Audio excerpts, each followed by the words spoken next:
L'enregistrement a bien démarré. Eh bien, écoutez, je pense que nous allons pouvoir commencer. Hop là. Et je laisse la parole donc dès à présent donc à Christophe Moreau qui représente l'entreprise de Systéo Médical qui va donc Ok, commencer ce webinaire.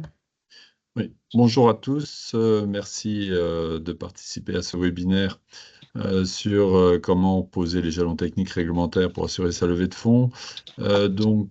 Systéo Médical, pour ma part, donc Christophe Moreau, président fondateur. Je suis également accompagné de Élise Pichon, responsable marketing et communication chez Systéo. Systéo Médical, hein, pour rappel, donc nous accompagnons les startups essentiellement dans le développement, la fabrication et l'homologation de dispositifs médicaux sous contrat comme CDMO et comme on pourra le voir un petit peu plus tard dans la définition de la CDMO. Je laisse les autres partenaires se présenter. Qui veut prendre la parole? Allez, Élodie, de chez Calicide. On t'en Oui, prie.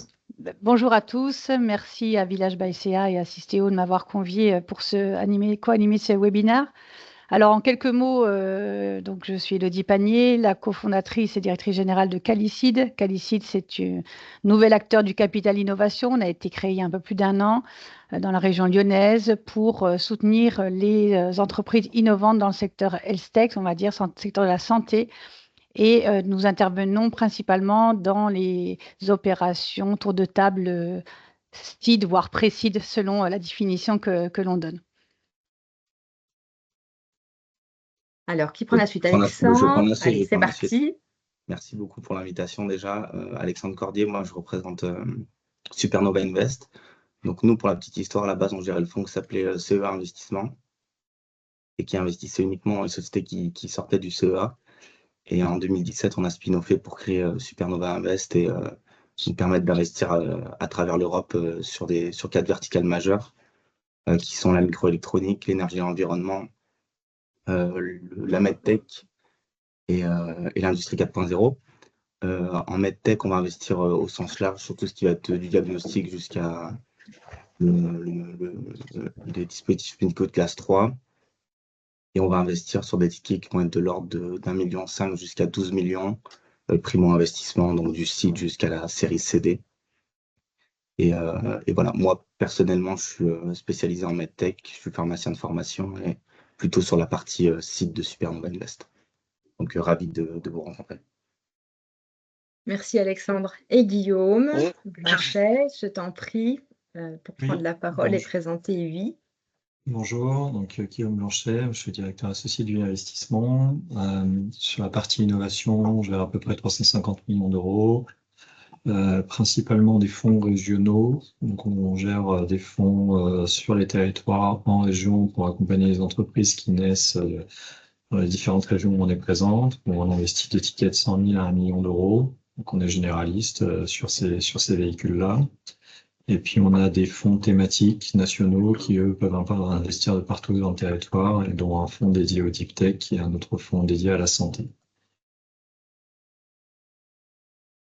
Merci Guillaume. Eh bien, écoutez, sans plus attendre, nous allons vous proposer donc de commencer ce webinaire. Et donc, tout d'abord, voilà, en vous présentant le sommaire. Donc, ça va se dérouler en 5 points. Tout d'abord, on va vous présenter donc le contexte de financement dans le secteur de la medtech, une vue d'ensemble de la roadmap de levée de fonds avec des étapes et des critères d'investissement. L'émission d'un CDMO dans le processus de levée de fonds, un cas d'application et des sessions de questions-réponses avec une conclusion. On y va? Tout le monde est prêt? C'est parti. Allez, c'est parti. Donc, tout d'abord, voilà, donc la présentation de chaque intervenant et contexte d'un financement pour chacun. Vous l'avez déjà un peu fait parce que vous avez expliqué chacun jusqu'où vous alliez donc sur l'investissement. Est-ce que vous souhaitiez ajouter des choses, nos trois investisseurs? par rapport à ce que vous nous avez présenté? Est-ce que vous voulez... Oui, je veux bien préciser peut-être par rapport à, j'ai fait une présentation assez courte. Elodie. Oui, par rapport à Calicide, pour préciser, donc effectivement, fonds d'amorçage, donc plutôt dans les tours de table seed, pré-seed. En termes de philosophie, il faut savoir Calicide, voilà, on est essentiellement donc des associés du monde de la santé, secteur de la santé, soit des personnes qui ont fait carrière ou qui font encore carrière dans l'industrie de la santé, ou également des professionnels de santé.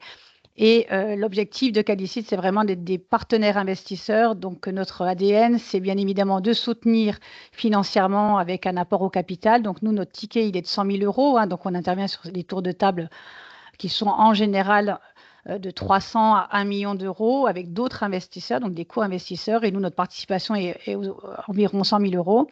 Et notre volonté, c'est faire partie de cette aventure entrepreneuriale et d'aider au maximum, j'ai envie de dire, l'équipe fondatrice, et donc d'apporter notre connaissance, nos réflexions, nos réseaux.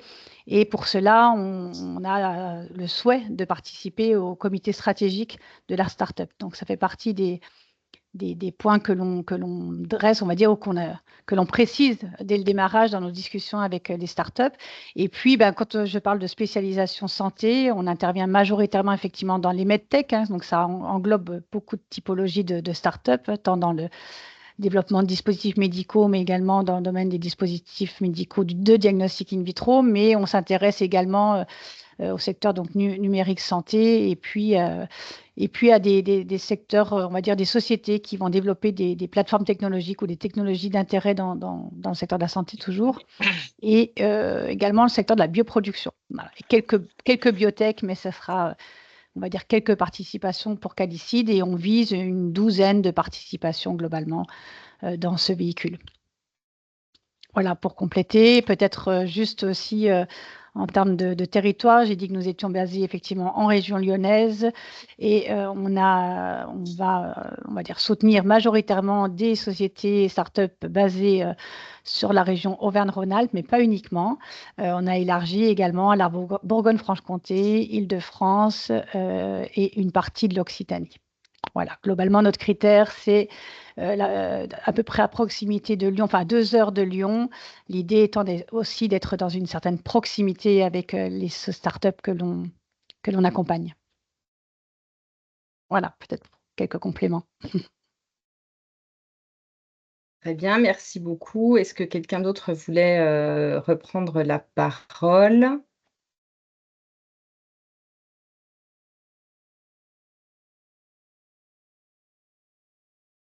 Je vous demande 2 petites secondes. Au niveau de Guillaume ou de...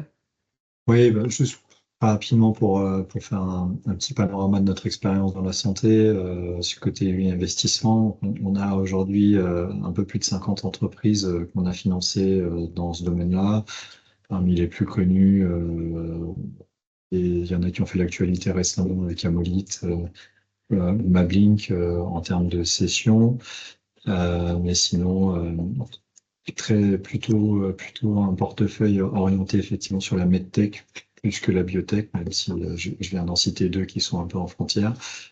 Donc très souvent, dès les premiers tours de table, présent dans ces aventures-là. Donc je ne vais pas toutes les citer parce qu'on va y risquer d'y passer un moment, mais D'accord. on est très généralement premier investisseur institutionnel. Juste pour compléter, nous aussi de notre côté, pareil, très très orienté medtech. L'ADN de Supernova, c'est d'investir dans les deep tech de manière générale. On entend deep tech plus avec des barrières à l'entrée qui sont fortes. Donc nous, on est très attachés aux brevets et aux technologies plutôt hardware. On a notamment fait des dispositifs médicaux implantables comme Cardac. Et aujourd'hui, on a à peu près 800 millions sous gestion et à peu près 25% des investissements qui sont en santé. Et comme UI, nous, on est plutôt orienté medtech, moins biotech. Et sur tout ce qui va être software, on va plutôt regarder sur notre fonds late. Donc du coup, sur des critères de revenus, BRR, et plutôt à la façon d'un fonds growth. Bon, très bien. Ok. Maintenant qu'on a tous une idée du champ des possibles pour chaque investisseur et donc des actions qu'il mène auprès donc des startups dans la medtech ou la biotech, je vous invite donc à continuer. Je vous ai mis donc les slides suivants. Donc là, les différentes étapes du processus de levée de fonds, de la préparation initiale à la clôture de la transaction. Donc là, voilà, on a donc nos investisseurs voilà, qui sont autour de la table. Je vous laisse prendre la parole sur ces éléments. Guillaume, tu voulais commencer peut-être? Très rapidement, donc ça c'est un processus standard, mais c'est bien sûr non contractuel. Il y a beaucoup d'éléments qui peuvent varier, faire varier. Donc si vous êtes en retard sur ces timings, c'est pas forcément une mauvaise nouvelle. C'est juste que ça dépend à chaque fois, mais globalement, on a essayé de reprendre l'ensemble des phases par lesquelles un entrepreneur passe quand il rencontre un investisseur. Voilà, encore une fois, on est dans une première approche du monde de l'investissement dans cette présentation. Donc souvent, vous rencontrez une première fois, puis l'investisseur, s'il a un intérêt qui émerge, il sera généralement assez ouvert à un deuxième rendez-vous. Donc là déjà, vous avez déjà une première indication de savoir s'il pouvait y avoir un intérêt ou pas, ou si la personne vous rentrez dans sa thèse d'investissement.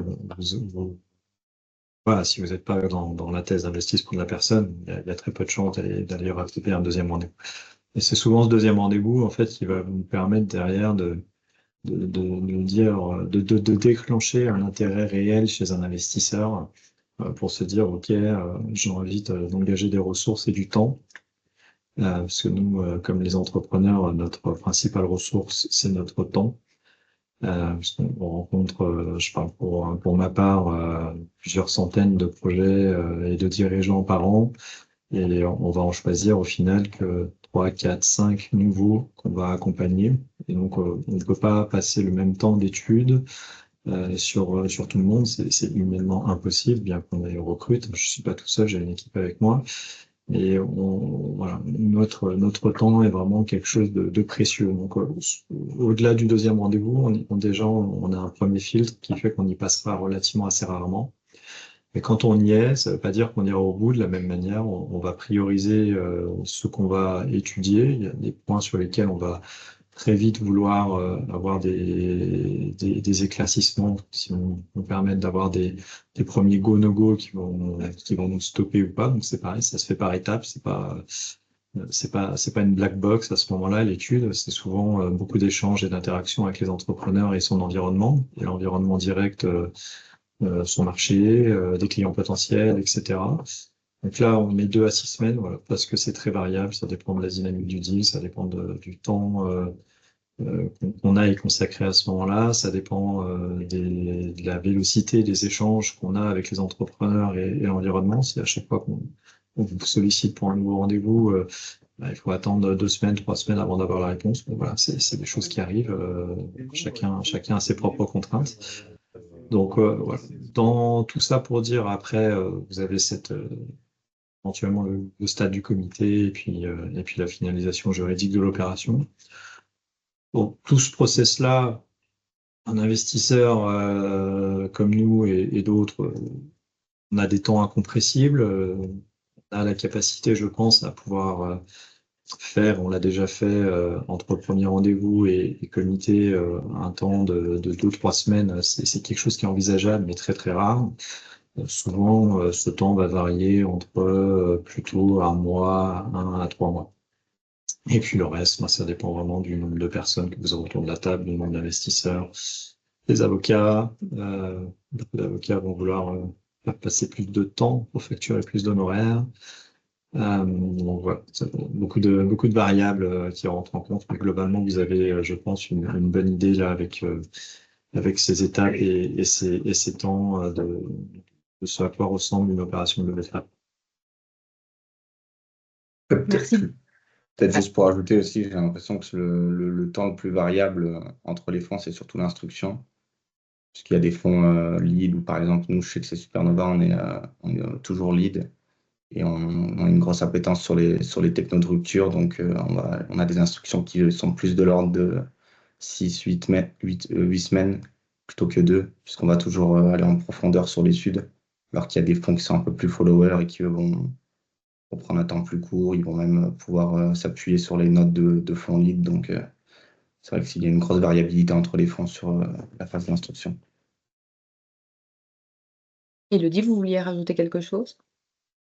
Oui, peut-être quelques éléments pour les entrepreneurs qui nous écoutent. Effectivement, en tous les cas, il y a ces délais incompressibles. On sait par expérience qu'entre souvent la volonté de l'entrepreneur de lever des fonds et de closer son tour de table à tel horizon, ça prend souvent un peu plus de temps que ce qu'on imaginait. Donc, il faut le prévoir. Et puis, comme souvent, les dirigeants le savent, mais c'est assez chronophage. Donc, pour ce qui concerne Qualicide, on a conscience de ça, de ces enjeux. Donc, on essaie d'être réactif. Néanmoins, alors, on est un petit fonds, on va dire, hein, mais le fait qu'on soit spécialisé santé fait que certaines startups, dans ces tours de table, premier tour de table, nous demandent souvent d'être leader, nous aussi. Donc, voilà, on essaie de faire une instruction plutôt dans les 6 semaines. On a un process qui est très proche de celui qui est présenté à l'écran, sauf que peut-être que, voilà, donc nous, on a une première étape de préqualification qui revient à peu près à ces 2 rendez-vous que vous mentionnez. Et ensuite, il y a un premier avis quand même de notre comité qui va donner un go pour passer effectivement en instruction. Cette instruction, on l'a fait, on essaie de la faire dans les 6 semaines, puisque c'est la cadence de nos comités pour réunir de nouveau nos associés et prendre une décision d'investissement qui donne lieu à une proposition d'investissement, puis une LOI, une fois que les co-investisseurs sont identifiés. Pour ce qui nous concerne, on est souvent avec, on n'est pas donc des fonds VC, hein, on est en amont, donc on est souvent avec on va dire des business angels individuels ou des groupements de business angels qui parfois, effectivement, dans ces temps d'instruction, de par leurs ressources aussi des fois limitées en termes d'instructeurs, etc., ça prend un certain temps. Donc, c'est ce qui fait qu'on essaye aussi d'être actif dans ce process. Et je crois qu'il y a un point qui est très important, je pense, on va peut-être en parler, mais c'est aussi dans ce timing, c'est de pouvoir flécher finalement les bons interlocuteurs en fonction effectivement de l'opération et du montant recherché, de votre besoin en financement. Parfois, on voit que des startups ont pris contact avec des fonds qui se positionnent effectivement dans des levées de fonds plus importantes. Alors parfois, c'est intéressant parce que ça permet de prendre déjà des contacts et puis peut-être déjà d'avoir un intérêt manifesté et de dire avancez et puis on se recontacte dans quelques temps. Mais ça peut être aussi parfois une source de perte de temps entre guillemets ou source de découragement parce qu'on se rend compte qu'on pitch devant des investisseurs et puis il n'y a pas de suite parce qu'effectivement on ne correspond pas à la bonne thèse de ces fonds. Donc je crois que ça c'est juste un point en termes de vigilance par rapport à ce processus qui peut être du coup plus long si on ne s'adresse pas aux bons acteurs. Merci Élodie pour ces commentaires supplémentaires qui vont aider chaque personne qui nous écoute aujourd'hui.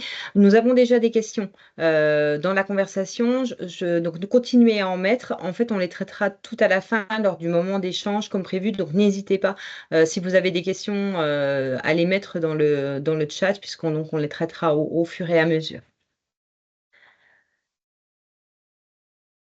Hop. Alors, les critères d'investissement. Si on se demande voilà, les critères d'investissement, ce que vous aimez particulièrement, ce que vous n'aimez pas du tout, voilà, qu'est-ce qui pour vous est rédhibitoire, qu'est-ce qui pour vous est vraiment, entre guillemets, coup de cœur, ou dire, voilà, là, on peut commencer à travailler quelque chose et il y a un profond intérêt grâce voilà, à peut-être des petits tips que vous pouvez nous transmettre, chacun des investisseurs.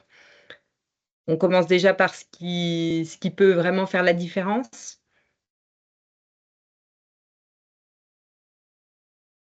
Peut-être commencer, Alexandre. Guillaume, comme vous préférez. Nous, je sais que chez Supernova, on est très attaché au hardware, donc on aime beaucoup tout ce qui va être dispositifs médicaux avec une cœur de technologie propriétaire. Ouais. ou alors un bundle de techno qui est bien protégé. Mhm. Vraiment, on met l'accent sur la protection des technologies. De préférence dérisqués, donc avec des modèles animaux ou des modèles ex vivo qui se rapprochent de l'humain. Mhm. Et au niveau de l'équipe, on aime bien avoir des profils plutôt très techniques, qui connaissent particulièrement bien la technologie, mais à la fois une équipe, enfin des personnes plutôt typées commerciales pour justement développer le produit au niveau des corporates ou au niveau du développement commercial du produit de manière globale. Très bien. Guillaume, Élodie, est-ce qu'il y a voilà, des éléments voilà, qui pour vous sont importants et qui vous tiennent à cœur et qui Non, font la je sais. différence? Alors, je sais pas ouais, je vais relayer. Alors, pour ce qui nous concerne, on est dans ces phases précoces, donc il y a bien évidemment un niveau de risque assez important et encore un certain nombre d'incertitudes. De toute façon, on est dans le domaine de l'innovation, donc ça va de pair un peu avec l'incertitude. Je dirais que nous, ce que l'on va regarder, il y en a plusieurs critères d'investissement. Un point clé, c'est quand même aussi l'équipe. C'est très important. Il y a ce besoin d'avoir une légitimité, une complémentarité dans les compétences de l'équipe et puis une visibilité aussi sur justement le renforcement de ces équipes et de l'entourage, c'est-à-dire enfin, en termes de conseillers et notamment les boards qui généralement sont en cours de structuration, qui ne sont pas encore complètement finalisés, mais qui, voilà, avec une dimension, on va regarder les intervenants et les compétences qu'ils apportent. Donc ça, c'est un point important parce que on mise, on va dire, quelque part sur le projet, sur la technologie, bien sûr, mais sur la capacité de cette équipe à mener à bien ce projet par rapport à ce qui nous est présenté et ce qui nous a justement séduit. Et puis, d'une manière générale, ensuite, on va regarder aussi ce qu'on aime, c'est quand on a justement un projet qui est relativement bien structuré, malgré cette précocité, on va dire, dans le sens où on a des feuilles de route assez bien établies, qui ont été souvent établies avec des consultants, des conseillers, des experts, aussi bien sur la route réglementaire. On est dans un domaine où c'est vraiment clé. Sur la route de propriété intellectuelle, effectivement, on a en général un début de pays avec des licences négociées, mais il y a des stratégies de propriété intellectuelle qui va donner de la valeur aussi à l'entreprise. Donc, c'est bien d'avoir cette... et puis, toute la stratégie et la structuration en termes d'accès marché. Voilà, donc je dirais les mots-clés, c'est oui, une certaine légitimité et confiance en l'équipe, et puis un projet qui est relativement bien structuré et qui donne confiance.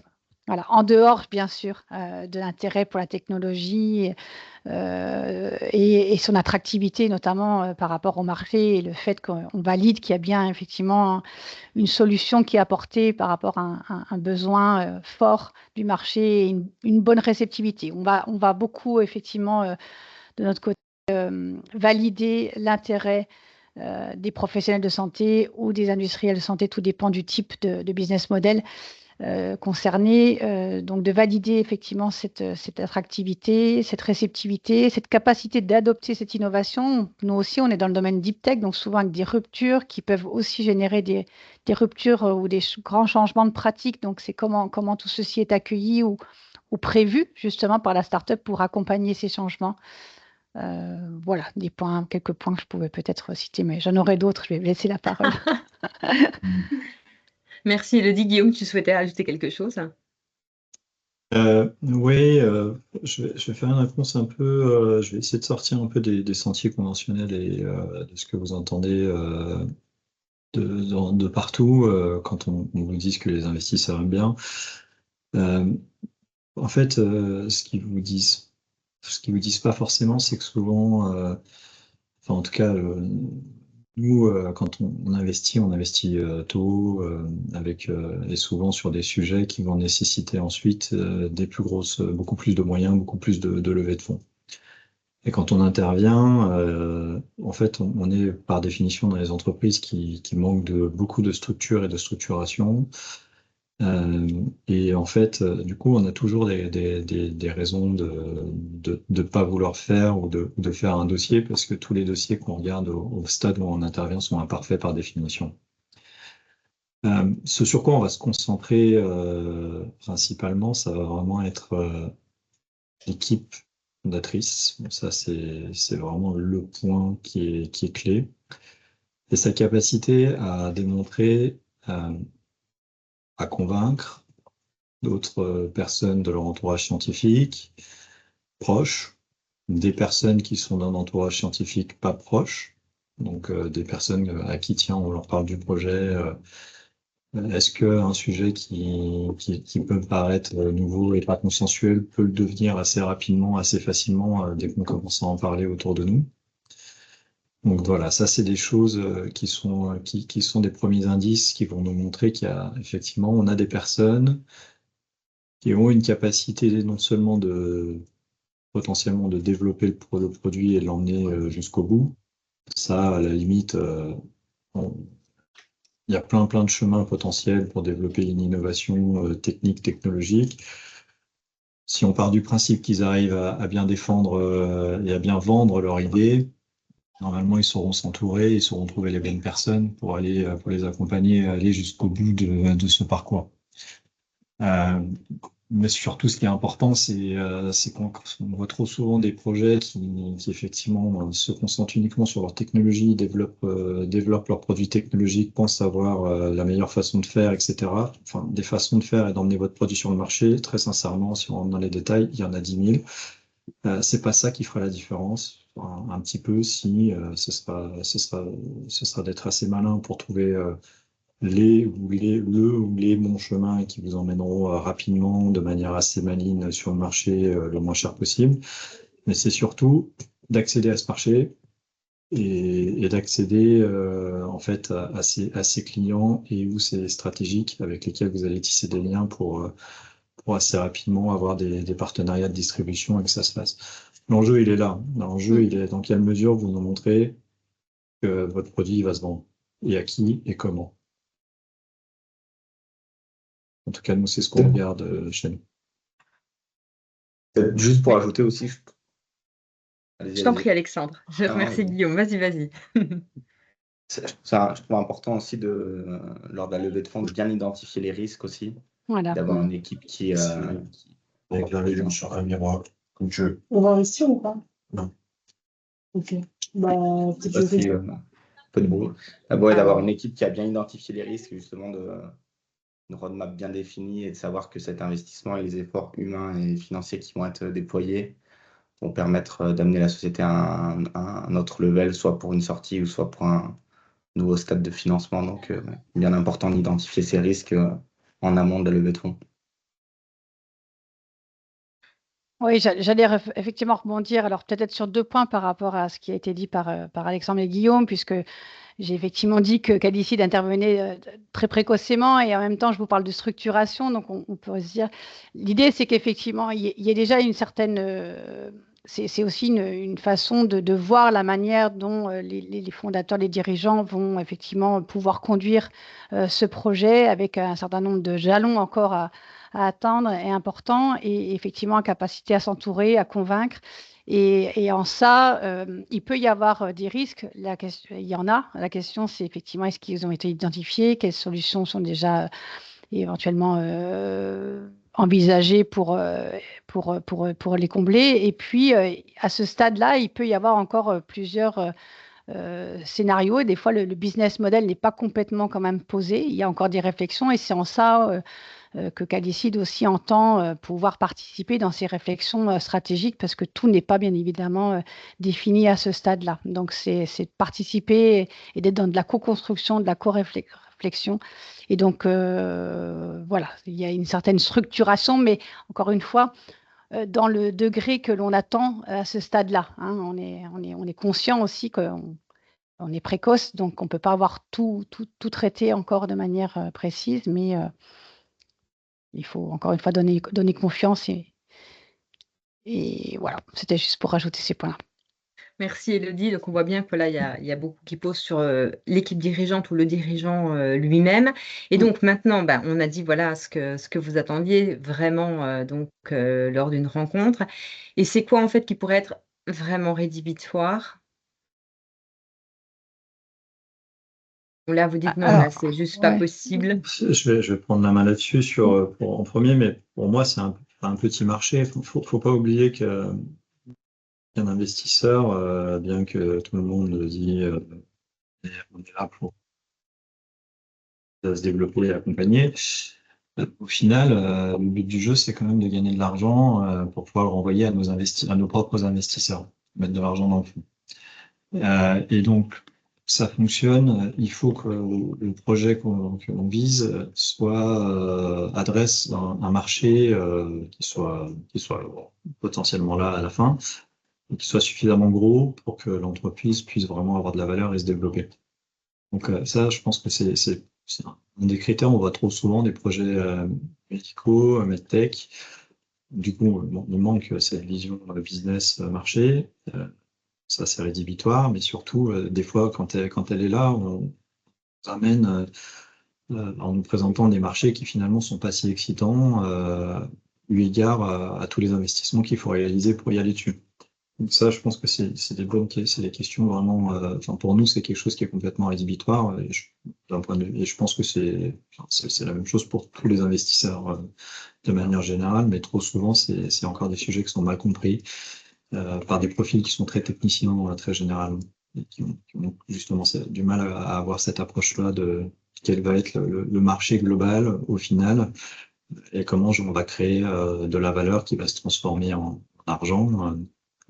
L'argent n'étant que une contrepartie de la création de valeur qu'on va apporter par notre innovation sur un marché. Alexandre, Elodie, vous vouliez ajouter quelque chose sur les points voilà, rédhibitoires? Est-ce que vous en avez d'autres par celui-ci que vous avez certainement en commun?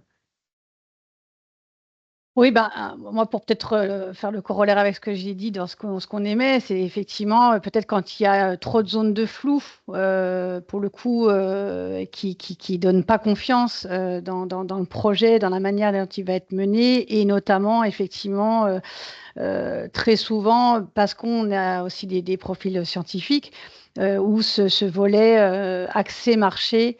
Réflexion autour du business model en termes de la capacité aux cibles clients à financer et leur capacité oui, à faire l'acquisition de cette innovation, que ce soit une offre de produit ou de service ou autre, qui n'a pas été vraiment bien adressée, et donc une mauvaise connaissance aussi des cycles de vente, des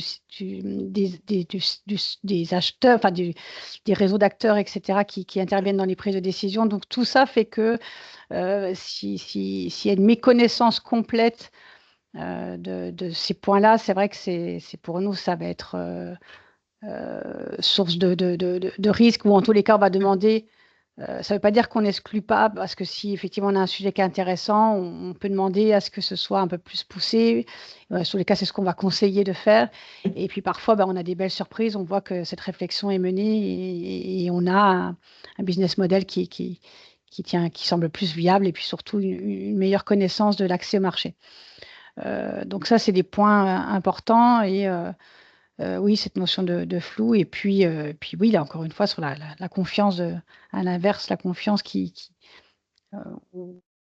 voilà, ou la nécessité, là encore, même sur l'équipe, on sait qu'elle peut se structurer, qu'elle peut être accompagnée, qu'il y a des axes de progression. Donc tout dépend de ce qui nous est présenté. Ouais, je pense que c'est vraiment important, cet aspect confiance entre les investisseurs et les sociétés. C'est un chemin qu'on prend ensemble. Donc, avoir les informations qui soient vraiment claires dans la data room. Enfin, nous, on va tout vérifier. Donc, finalement, dès qu'on se rend compte qu'il y a des informations à RNA, il y a un peu une perte de confiance. Et aussi avoir une équipe qui est peu à l'écoute. Enfin, nous, on aime bien avoir Oui. une équipe à l'écoute, leur donner des conseils sur des expériences passées avec d'autres sociétés. Et aussi, je pense qu'un point qui n'a pas été mentionné, une société, il faut que tout le monde soit intéressé de la même manière. Enfin, des fois, on se retrouve avec des tables de capi où il y a des investisseurs early qui ont pris la majorité de la société. L'équipe de management n'a plus assez pour finalement être assez intéressé sur une sortie. Donc, je pense qu'il faut que tout le monde soit. C'est une confiance mutuelle Oui. et un intéressement mutuel. Oui, c'est important parce que c'est vrai qu'on, peut-être pour les auditeurs, on parle de ce besoin que l'on a d'avoir confiance, mais c'est important que les dirigeants aussi nous fassent confiance en tous les cas pour ce qui nous concerne. C'est vrai qu'on voit bien quand on arrive dans les dernières phases de négociation, d'un certain nombre de points juridiques, etc. C'est important ben, qu'on soit aligné et en tous les cas, nous, on attache beaucoup d'importance à ce qu'ils comprennent bien que notre idée, ça ne va pas être d'être des investisseurs bloquants, que dans des comités stratégiques, lorsqu'on va donner peut-être des droits de veto ou autre, c'est toujours dans l'idée de pouvoir aider, en tous les cas, au mieux l'entreprise et en rien d'être bloquant, mais plutôt de conseiller au mieux ou de voir s'il n'y a pas des alternatives en fonction des décisions qui nous sont proposées ou voilà, donc je pense que cette confiance mutuelle, cette transparence, de se dire qu'on va avancer ensemble avec un même but qui est souvent d'apporter une solution à des patients. On est quand même dans le secteur de la santé, donc c'est ce qui nous anime quand même. Et puis effectivement, on n'est pas des philanthropes néanmoins, donc on a tous en général un enjeu quand même de réussite. Mais c'est ce que souhaitent en général aussi les dirigeants. Donc, par contre, il faut qu'on puisse être aussi aligné sur des perspectives de sortie, ce qui n'est pas toujours évident, des fois aussi à entendre. On arrive très tôt dans une aventure, elle vient de démarrer pour ce qui nous concerne, et enfin, j'imagine aussi pour les autres fonds qui sont là aujourd'hui. Et on demande déjà à l'entrepreneur de se projeter sur à quel moment on va quitter l'aventure, etc. Donc, ce n'est pas toujours évident, mais on a besoin de cette projection aussi par rapport à nos thèses d'investissement qui peuvent être de vouloir sortir à plus ou moins long court terme ou long terme, enfin un horizon bien précis. Donc c'est pour ça qu'on pose ces questions-là et il faut qu'on soit aussi aligné potentiellement sur ce timing. Très bien, merci beaucoup Élodie. On va passer donc à la suite de ce webinaire parce que la question aussi qu'on se pose, c'est en quoi est-ce important qu'il y ait un accompagnement technique à chaque étape? On l'a vu donc au départ, il y a plusieurs étapes dans la levée de fonds, mais il y a aussi, vous avez commencé à toucher du doigt le sujet, il y a aussi plusieurs étapes et des jalons techniques, des jalons réglementaires qui sont attendus par les investisseurs. Et pour vous, en quelques mots, pourquoi c'est important qu'une entreprise, une start-up dans la medtech ait un accompagnement technique pour chaque étape?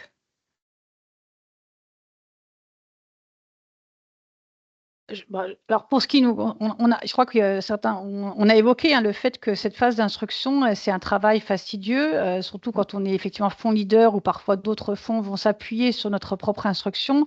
On a tous, en fonction des typologies de fonds, plus ou moins de ressources. Pour ce qui concerne Calicide, ça reste un petit acteur, donc avec peu de ressources. Donc il faut essayer de mener à bien au maximum cette instruction dans des délais qui vont déjà convenir, on va dire, au timing d'une start-up et ce besoin de savoir si effectivement on va pouvoir les soutenir ou pas dans ce tour de table.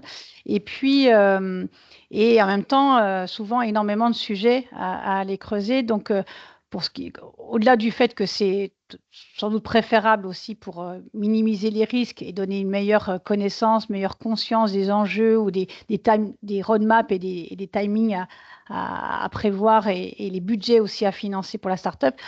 Nous, dans notre posture d'investisseur, en tous les cas, c'est vrai que quand on voit que la roadmap réglementaire a été travaillée avec l'aide de tel ou tel conseil dont on connaît le sérieux, et idem pour la partie réglementaire, ou que au-delà de la partie, je dirais, réglementaire, propriété intellectuelle, sur le plan technique, effectivement, Oui. dans l'industrialisation du projet aussi pour pouvoir monter en échelle, etc. Et qu'il y a déjà ces partenariats qui ont été identifiés. Voilà, moi, je sais qu'on accorde beaucoup de temps aussi sur quels sont les partenaires clés de ce projet, comment ils ont sécurisé ces partenariats, est-ce que c'est encore finalement fragile ou est-ce que ça a été bien cadré?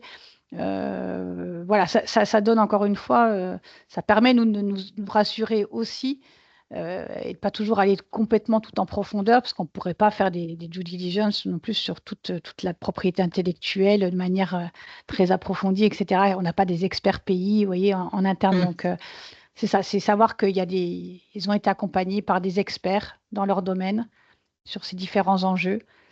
et la partie technique, en tous les cas d'industrialisation qui sera traitée par la suite, est important aussi. Oui.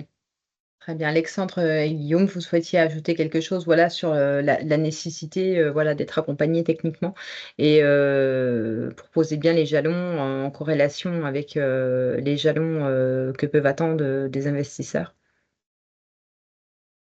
Bah, je pense que Elodie elle a bien résumé Oui. les informations, mais il y a aussi sur la confiance des données, il y a une meilleure. Quand il y a des datas qui sont générées avec l'accompagnement, il y a une meilleure rédaction des datas, reproductibilité aussi, confiance dans les résultats. Et aussi, le fait d'être accompagné, ça rend la société plus agile, ça évite d'embaucher en interne et justement de laisser ce travail à une tierce personne. Donc, s'il y a besoin de pivoter ou des choses comme ça, c'est vrai que ça rend la société un peu plus agile.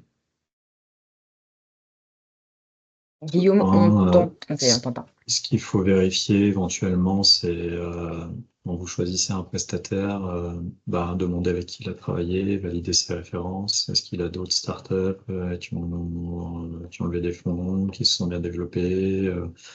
Je pense que c'est important parce qu'on voit aussi tout dans les prestataires. Attention, que des gens sérieux et recommandables. Donc voilà, faites bien votre due deal, vous engagez.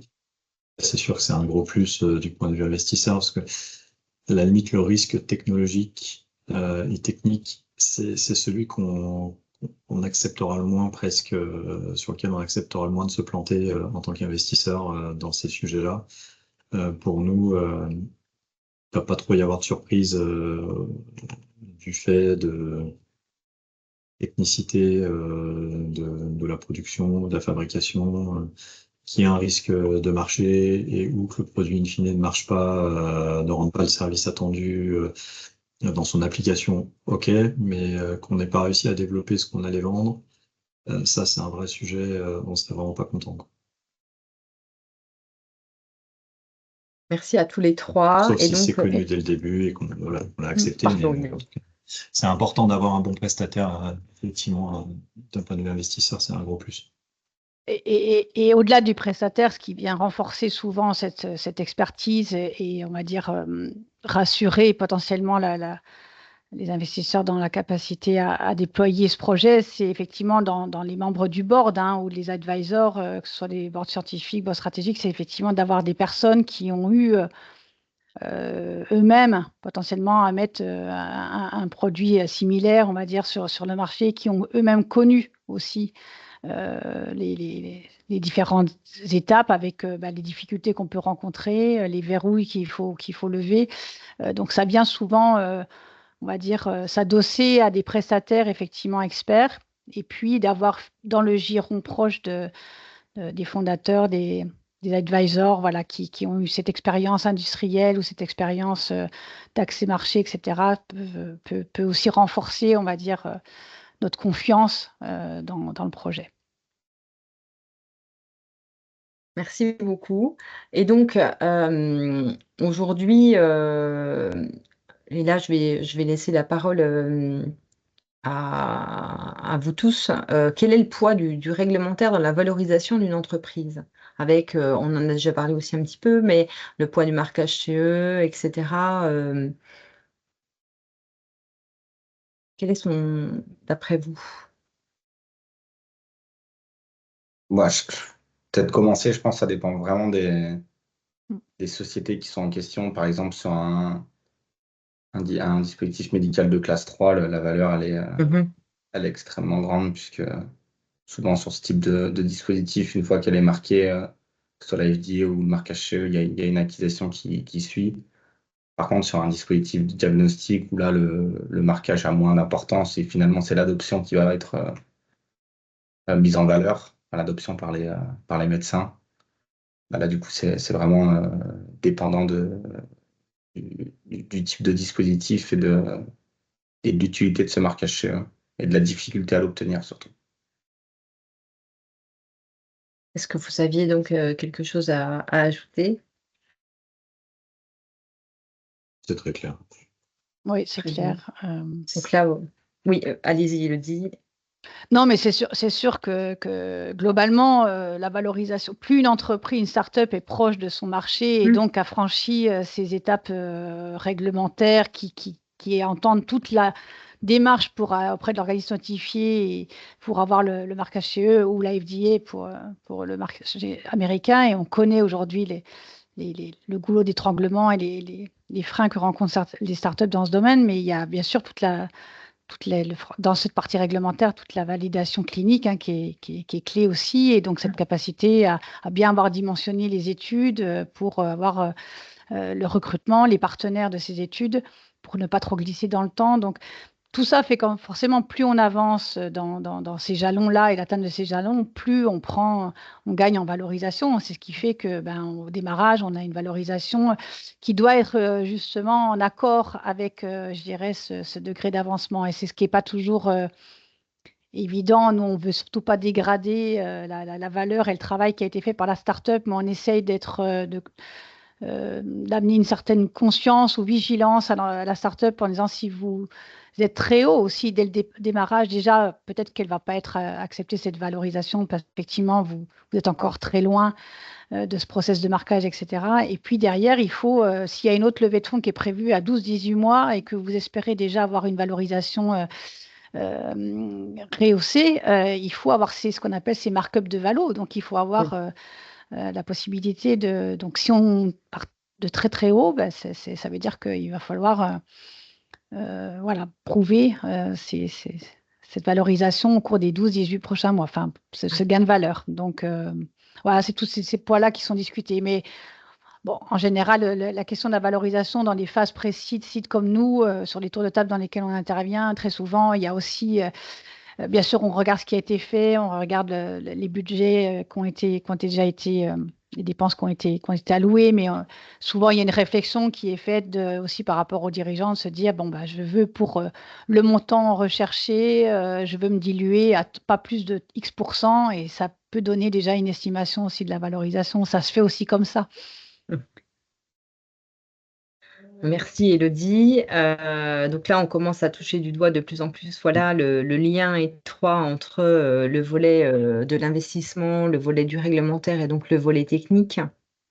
Et donc là, je vais laisser la parole donc à Christophe pour qu'il nous explique la mission d'un sous-traitant dans le processus de levée de fonds. Christophe Moreau, je t'en prie. Oui, merci Laetitia. D'ailleurs, je fais une petite parenthèse. Tu pourras peut-être également présenter le village, puisque en fait, on s'est tous présentés, et je pense que c'est important aussi de présenter le village à tous les auditeurs et te présenter également dans la mesure où tu animes ce webinaire avec brio. Donc, juste quelques mots rapidement pour continuer la discussion sur les investissements et les levées de fonds des startups, mais quelques mots rapidement sur le travail que peut faire donc une CDMO, un terme un petit peu technique par rapport à l'accompagnement qu'on peut proposer en tant que sous-traitant. Donc une CDMO, qu'est-ce que c'est en fait? Une CDMO, donc c'est une société qui intervient donc sous contrat pour développer, fabriquer un dispositif médical. Donc c'est beaucoup utilisé aujourd'hui, on en parle beaucoup surtout dans le pharmaceutique, mais on commence à l'utiliser également dans les medtech. Nous, chez Systeo, c'est ce que l'on fait, c'est ce que l'on propose à nos clients qui sont essentiellement des startups, et donc on intervient sur le design, sur la conception, sur les specs, depuis le début, la définition des specs, l'industrialisation, la fabrication et le réglementaire.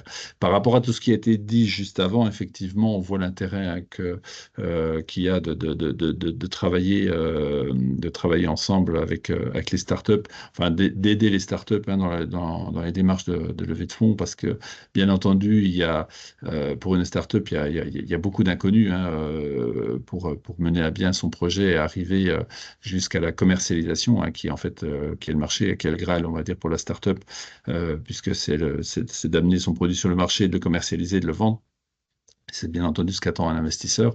Donc, une CDMO comme Systeo va permettre de pouvoir budgétiser et déjà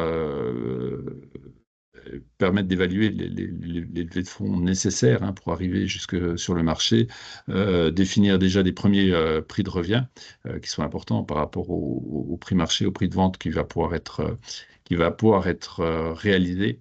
Et c'est tout l'accompagnement en fait qu'une CDMO, qu'une société comme Sisteo peut apporter en fait hein, pour les startups. Donc les questions qui se posent et que l'on nous pose, hein, c'est également pour ça que on, on a imaginé et on a souhaité faire ce webinaire aujourd'hui. On a tout un tas de questions qui sont posées par les startups, en fait, quand on doit développer un- un dispositif médical, même si effectivement le chemin technique, enfin il existe plusieurs chemins pour arriver au développement final, mais c'est bien d'en avoir un, c'est bien d'en proposer un, c'est bien effectivement de pouvoir travailler avec des gens qui vont pouvoir supporter ça, et on a toute une liste de questions qui vont se poser, notamment sur le dispositif qui va être réalisé. La première question, c'est qu'on est souvent dans l'innovation, dans les technologies de rupture, hein, on a entendu ça hein, pendant ce webinaire. Et la première question qu'on va se poser, c'est est-ce que déjà le dispositif médical peut être fabricable hein. C'est la première question, la faisabilité du dispositif. Ensuite, c'est comment est-ce qu'on va pouvoir optimiser les temps et les coûts de développement. Alors déjà d'une part pour que la start-up puisse déjà se focaliser sur sa problématique première qui va être la mise sur le marché de son produit, la commercialisation de son produit, et puis souvent pouvoir se focaliser aussi sur la pathologie médicale, sur les aspects plutôt cliniques qui relèvent de la responsabilité de la start-up. Également, donc, pour aller plus loin sur les coûts, donc être en mesure, comme je l'ai dit avant, de fournir des budgets exhaustifs, hein, autant que possible, et notamment sur un volet qui est très important, qui est l'industrialisation, hein, qui est un très gros morceau, hein, puisque faire des prototypes, c'est une chose, mais ensuite, pour les fabriquer à grande échelle, c'en est une autre, et c'est une étape qui est très importante, et également que les investisseurs, hein, Elodie l'a cité, les investisseurs sont très sensibles à cet aspect-là. Et ensuite, également, quand on arrive sur le marché, on doit avoir un prix de revient qui soit en cohérence avec un prix de vente, puisque bien entendu, on a un marché, on a un business à réaliser. Et c'est également ce que les investisseurs vont attendre, hein, donc le marché et puis la rentabilité de la société. Ce qu'on va également pouvoir faire en support aux startups, c'est constituer une équipe pluridisciplinaire hein, d'experts autour de la table, que ce soit des experts techniques, des experts réglementaires, experts cliniques, experts en pays, pour pouvoir accompagner la startup hein, pour amener son dispositif sur le marché. Et puis, donc, dans les grandes étapes du cycle de développement, on a bien entendu une étape importante qui est déjà les réalisations des premières maquettes, voire premiers prototypes. Pour aller jusqu'au lot clinique, passer également, supporter les audits devant les organismes notifiés, et puis ensuite la capacité hein, de monter en production. Et dans ces grandes étapes, le CDMO va pouvoir rapporter déjà un rôle de conseil, de par l'expérience hein, des différents développements qui ont pu être réalisés par le passé dans la société. On parlait tout à l'heure, Guillaume parlait tout à l'heure de référence. C'est vrai que c'est important à la fois quand la startup sélectionne son partenaire, de regarder quelles sont ses références, pour qui il a pu déjà travailler, quelle société il a pu accompagner, pour qu'il ait déjà une expérience dans le domaine et pouvoir en faire bénéficier la startup. Du coup, sur les aspects conseils, mais ensuite sur les aspects opérationnels hein, en tant qu'exécutant, et puis, on va dire, entre les deux, pour apporter une expérience technique, donc globale, on va dire, et puis également dans l'interprétation des normes, hein, des exigences réglementaires, et puis également des exigences qui viennent de la directive européenne. Et donc, on va peut-être passer, Christophe, au cas Oui, d'application, justement. oui, oui, oui. Donc là, vous avez un cas d'application, donc pour se dire, voilà, toutes les étapes techniques qu'il peut y avoir, et donc en corrélation, bien sûr, rien n'est figé, mais en corrélation, les étapes en fait qui peuvent être des potentielles levées de fonds. Donc Oui, là, je vous laisse en prendre oui. connaissance et prendre la parole chacun. Peut-être que toi, Christophe, Alors, tu vas déjà oui, expliquer voilà, les oui. éléments techniques. Je vais commencer sur la partie technique et puis après, Hum, je laisserai Laetitia, Alexandre et Guillaume commenter un petit peu les différents jalons hein, au niveau investissement. Pour le côté technique, hein, les grands jalons hein, du développement du DM, alors je dirais même en amont de prototype, bien entendu, on a la partie définition des spécifications, toute la partie conception, design, pour arriver aux premières maquettes, premiers prototypes fonctionnels, avec suivant différentes versions. Ensuite, on va pouvoir faire un design pour la fabrication, pour préparer toute l'industrialisation. Ensuite, on va passer en transfert et industrialisation, vérification de la conception hein, du dispositif. Et ensuite, on va aller vers les essais cliniques qui aujourd'hui sont de plus en plus nécessaires hein, depuis l'entrée en vigueur du MDR, avec une soumission auprès de l'organisme, la fabrication et la montée en puissance hein, de la production. Tout au long de ce protocole technique, hein, on va dire, on a la constitution du dossier technique avec des étapes importantes hein, qui sont au départ déjà la classification du DM, la stratégie réglementaire, hein, stratégie réglementaire qui est très importante puisqu'en fait c'est ce qui va permettre de définir comment on va accéder aux différents marchés, aux différents pays, aux différents patients, à différentes populations. Donc c'est bien entendu primordial, hein, le poids du réglementaire par rapport à la slide de tout à l'heure veut dire que c'est la porte vers l'accès marché. Les aspects cliniques, à savoir si on a besoin ou non de réaliser une étude clinique ou est-ce qu'on peut encore passer sous une évaluation, et également de nouveau en fonction des marchés, puisqu'aujourd'hui, on a une grosse différence entre le marché européen et le marché américain, par exemple, hein, où aujourd'hui, on a des DM qui peuvent être commercialisés sans études cliniques sur le marché américain, alors qu'en Europe, on est quasiment aujourd'hui, comme je le disais, on a besoin quasiment d'une étude clinique systématique. Et puis, bon, bien entendu, la soumission réglementaire à l'organisme notifié qui va être le Graal, l'obtention de l'homologation pour la mise sur le marché. Je laisse Elodie, Alexandre et Guillaume commenter un petit peu sur leur intervention hein, par rapport à ces différents jalons. Merci, Christophe.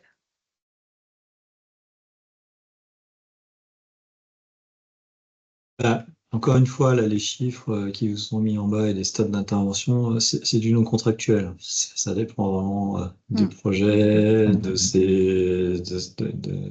ce sur quoi on est, de l'implantable, du diagnostic. Voilà, tout va être différent, mais bon, il fallait se prêter à l'exercice, il fallait quand même mettre des choses. Donc, il y a ces chiffres et ces stades d'intervention qui sont posés. Voilà. Ce qu'il faut retenir, c'est la notion de vous n'allez pas lever tout l'argent dont vous avez besoin pour tout votre projet tout de suite. Il faut vraiment réfléchir par phase, en fait, dans le développement de votre projet. Et vous allez être en capacité de trouver différents acteurs avec des tickets différents en fonction des stades sur lesquels vous vous situez. Donc, pour revenir à ce que disait Elodie tout à l'heure, quand vous voyez un fonds à qui vous vous adressez pour la première fois, posez-leur la question par rapport à vous, votre projet, quel serait le stade d'intervention auquel ces gens-là ont l'habitude d'intervenir. Donc, si vous êtes sur votre projet, c'est de développer un dispositif implantable dans le cœur. Est-ce que le fonds que vous allez avoir, il est là plutôt sur des précliniques, sur des premiers essais cliniques? Ça, c'est les premières questions que vous pouvez commencer à poser. C'est sûr que sur ces sujets-là, les premières levées de fonds, on parle tout de suite en millions d'euros, on ne parle pas en centaines de cas euros. Pareil sur des plateformes de développement de thérapie, sur certains domaines. Voilà, votre précide, il est tout de suite à 2-3 millions d'euros. Voilà. En revanche, c'est pour ça que les chiffres et les stades ne veulent pas forcément dire grand-chose ici. Ça dépend vraiment de votre produit. Et du coup, quand vous allez voir, en revanche, là où c'est intéressant, c'est quand vous allez voir des investisseurs, demandez-leur par rapport à votre produit, où est-ce qu'ils ont l'habitude d'investir et combien. Merci Guillaume. Allez, Je sais pas. merci Guillaume. Allez-y, Élodie. Oui, si je peux rebondir, c'est tout à fait vrai, hein. Je suis complètement d'accord avec Guillaume. Je préciserai peut-être juste 2 points dans cette réflexion, effectivement, donc de questionner les acteurs, les investisseurs auxquels vous vous adressez pour savoir effectivement quel est leur positionnement dans ces grandes phases et les tickets et le degré de maturité attendu. C'est important. Je l'évoquais tout à l'heure. Je pense que dans cette réflexion aussi, parce que c'est pas un exercice facile, hein, de savoir aussi de travailler ce dimensionnement, ce budget, comment on le découpe, combien on a besoin. Il y a plusieurs questions pragmatiques aussi à avoir. Il y a effectivement, dans la pratique, on le voit. Moi, je vois des startups qui me disent, au début, on voulait lever 2 millions d'euros parce qu'effectivement, c'était ce qu'il nous fallait pour arriver à tel jalon et cranter suffisamment notre projet. Et ça nous permettait de ne pas refaire des tours de table tous les 6 mois. Oui, sauf que dans la réalité, en tous les cas, à date, avec le contexte qui est relativement quand même compliqué pour lever de l'argent, je vois souvent, moi, des projets qui reviennent vers moi parce que justement, je leur disais qu'on n'était pas dans notre thèse d'investissement avec un tour de table revu à la baisse. Parce que la nécessité aussi, quand ils ont échangé avec des investisseurs, de dérisquer un petit peu plus ou de cranter un petit peu le projet, avec parfois effectivement une enveloppe de 500, 800 000 euros, qui permet quand même d'atteindre un jalon qui va être demandé avant de lever plus. Donc il y a quand même cette réalité aujourd'hui qui fait que parfois on est obligé de découper un peu plus que ce qu'on aurait aimé. Il y a ce point-là auquel il faut tenir compte. Et puis le deuxième point, c'est que parfois, effectivement, on se rend compte que pour atteindre telle phase, ça nous semble intéressant de se dire on va aller jusqu'à une validation clinique pour après obtenir le marquage CE, etc. Il nous faut tant un besoin en financement. On va réfléchir entre la part en equity, la part en non dilutif, etc. qu'on peut avoir avec les différents leviers de BPI France et autres mécanismes non dilutifs. Mais souvent, après, il y a cette question qu'on abordait tout à l'heure sur la valorisation et la part qu'on est prête à céder aussi en termes de capital. Et il est vrai aussi que si on est sur un projet qui est quand même assez early et donc on ne peut pas arriver avec des valorisations non plus complètement démesurées ou qui ne colleraient pas à la réalité de la maturité du projet ou des volontés des investisseurs, parfois on va se dire il va falloir, au mieux qu'on lève peut-être un petit peu moins, au risque sinon d'être dilué tout de suite à 40%. Donc, il y a vraiment, je pense vraiment, dans tout ce travail-là, moi, la seule chose, c'est que c'est effectivement de voir, selon ces jalons techniques, quels sont les besoins en financement. Ensuite, de bien réfléchir aux acteurs, effectivement, concernés, de voir aussi par rapport à la valorisation et la part de capital qu'on est prêt à céder. Et voilà, tout ça peut donner aussi ou aider. C'est un peu du tâtonnement parfois, mais dans cette stratégie de financement. Juste pour revenir sur un point que tu disais, on voit des projets effectivement assez souvent qui n'arrivent pas à lever, qui cherchent à lever 2 millions, qui n'arrivent pas, et qui reviennent nous voir en nous disant finalement, j'ai besoin que de 500 000 pour passer la première étape. Ça n'envoie pas un bon signal. Donc, alors je suis plutôt assez partisan vous allez voir assez rapidement les gens, les fonds, les clients, il faut vous confronter au marché le plus tôt possible, peu importe leur stade de développement, comprendre les gens, avoir le regard, vous avez des feedbacks, c'est super. Mais vous avancez pas trop sur les montants quand vous faites des premiers rendez-vous. Justement, essayez plutôt d'aller gratter de l'information et après revenez avec quelque chose qui vous semble réaliste à pouvoir récupérer en termes de somme pour pouvoir passer les premières étapes. C'est quand même assez touchy, ce sujet du montant, et de revenir voir des gens ensuite en leur disant finalement j'ai besoin d'un peu moins, parce que vous dégradez la confiance quand vous faites ça. Le message que vous envoyez, c'est j'y suis pas arrivé, donc personne croit en moi, et donc vous êtes quand même super, vous allez avoir confiance en moi. Voilà, c'est un jeu vraiment très dangereux. Donc il y a une part de chance aussi, sûrement à ce stade-là. C'est vrai que c'est un équilibre qui est difficile à trouver. Comment on arrive à calibrer ce bon montant et ces premières étapes. Là encore, trouver des gens qui ont connu ce parcours, des bons partenaires techniques qui ont accompagné les boîtes, qui aussi pourront vous faire des retours sur des choses qu'ils ont vues. Voilà, un board, être bien entouré d'entrepreneurs, ça peut aider aussi. Mais c'est vraiment quelque chose qui est très sensible sur ce point, et rien que ça peut vraiment griller votre projet. Faites attention à ça. Et puis il y a aussi beaucoup d'informations sur Internet où justement on peut se comparer à des sociétés qui sont similaires à la nôtre et de se dire, bah voilà, eux ils ont levé tant pour atteindre tel jalon, et suivre finalement les sociétés précédentes ou des concurrents pour savoir les montants levés. Parce que nous, c'est vrai qu'on va se baser sur ça aussi, donc autant utiliser les mêmes sources d'informations. Peut-être juste aussi un autre point, en France, il y a une particularité sur les fonds FNA. C'est vrai qu'après nous, je sais que c'est Supernova, on a un fonds FNA en seed, et je pense que c'est important aussi de lever auprès de BA le plus possible pour arriver auprès des fonds FNA sans avoir levé avant auprès d'investisseurs professionnels, parce que si vous avez levé une première fois avec des investisseurs professionnels, la majorité des fonds seed français pourront plus réinvestir. Donc c'est important de faire le maximum de dérisquage auprès d'investisseurs qui sont pas professionnels.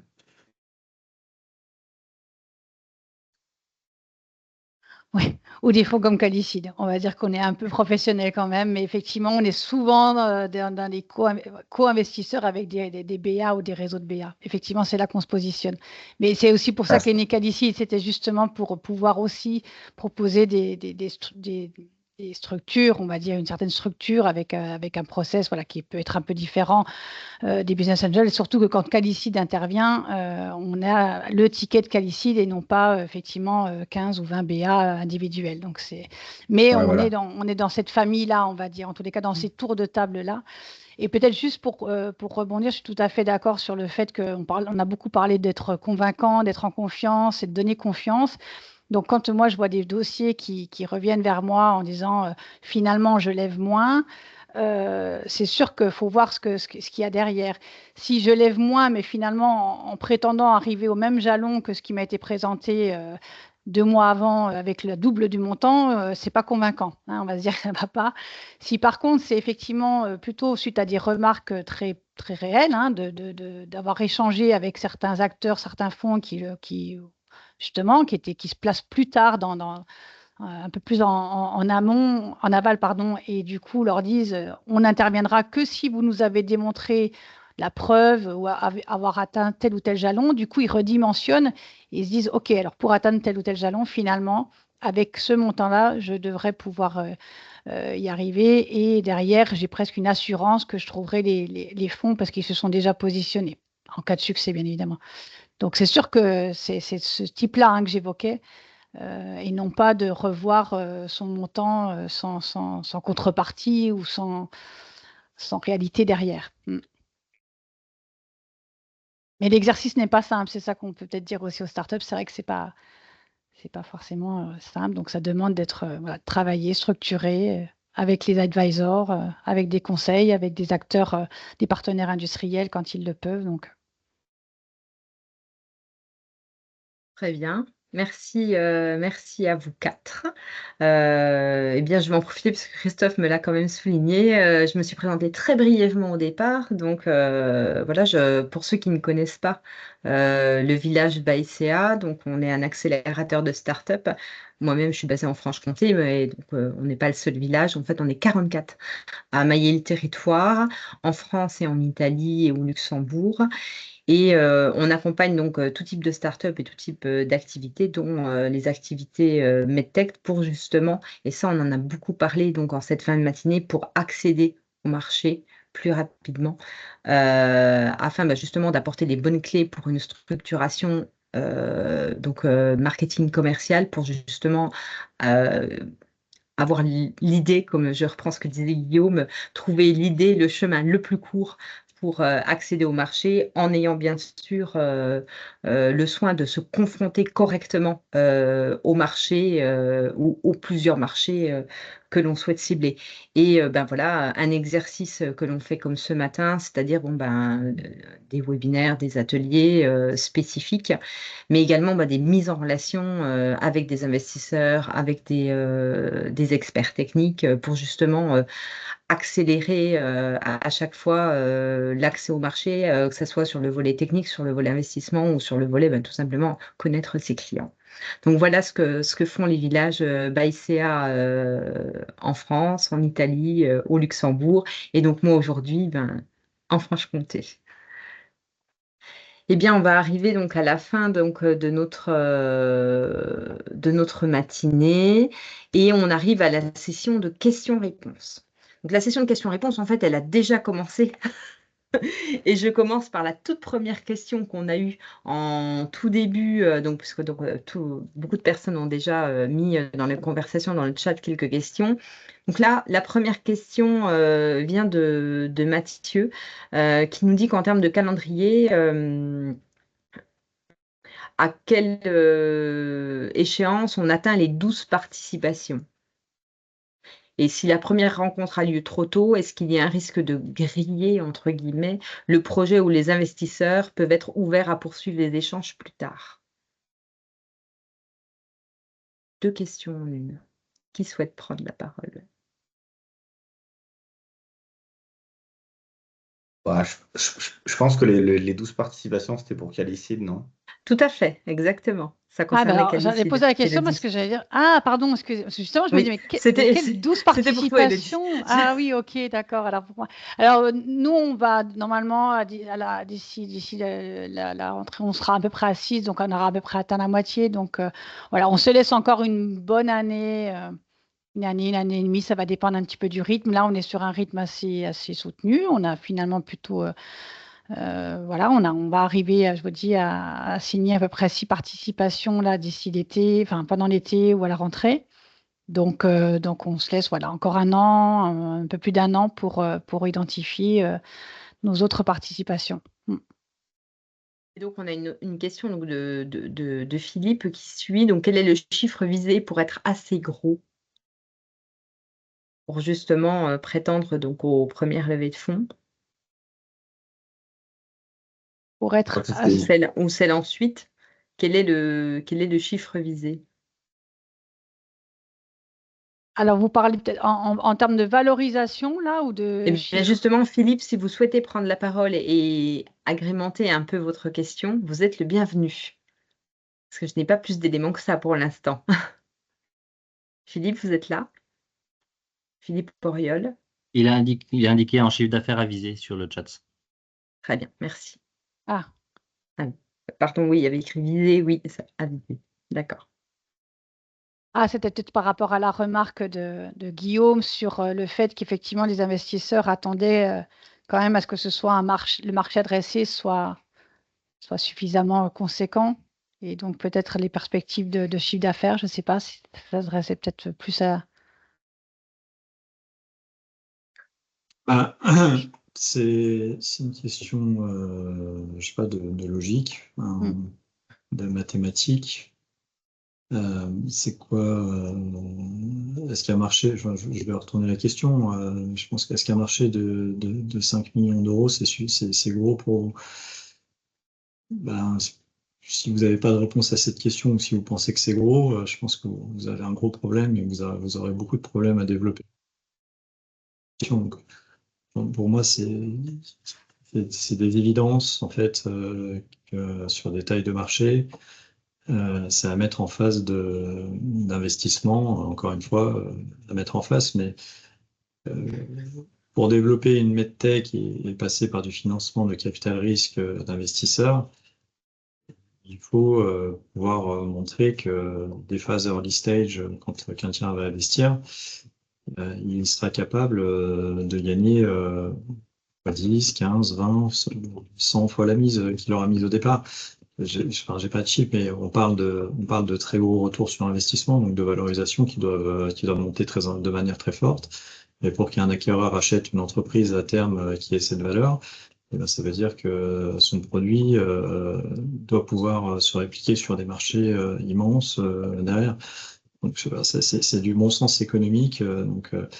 Si vous n'êtes pas, j'ai envie de dire, si vous n'êtes pas capable par vous-même de répondre à cette question, euh, c'est que vous manquez sûrement de quelqu'un autour de vous dans l'équipe pour prendre plutôt cette dimension-là et ces discussions avec les investisseurs.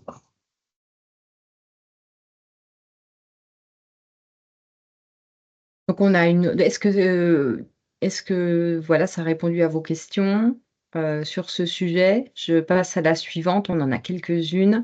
Est-ce que je peux avoir votre avis donc sur le partage de propriété intellectuelle avec des tiers avec une licence exclusive, comme des établissements de santé, par exemple?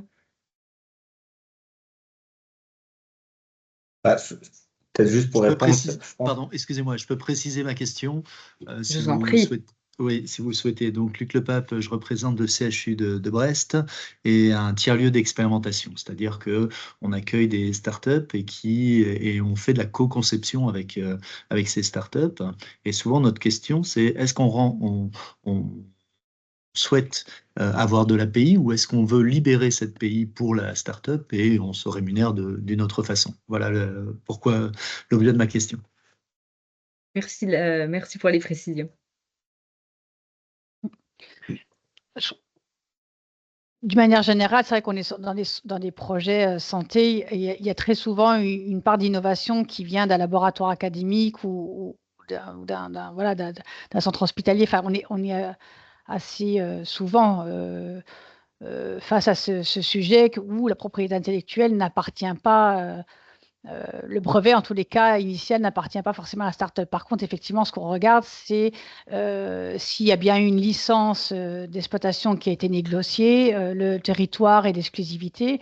Et puis, dès lors qu'il y a des partenariats qui sont en cours, au-delà de la partie, on va dire, création, et qui souvent a donné lieu à l'accès à la propriété intellectuelle, on va dire initiale, dès lors qu'on peut générer encore de l'API dans le cadre d'une collaboration. Nous, ce que l'on va regarder, c'est effectivement la nature de ce contrat et ce qui est stipulé, et notamment qu'il y a la possibilité de réserver, enfin que c'est déjà acté, que l'exploitation sera donnée à l'entreprise contre un système potentiellement de rémunération, de redevance, etc. Donc, même s'il y a un partage de propriété intellectuelle, ce qu'il faut, c'est qu'il y ait bien un droit d'exploitation qui est déjà acté, on va dire, avant même que la propriété intellectuelle et que les résultats aient été générés. Mais que dans ce partenariat, on est déjà bien prévu cette modalité.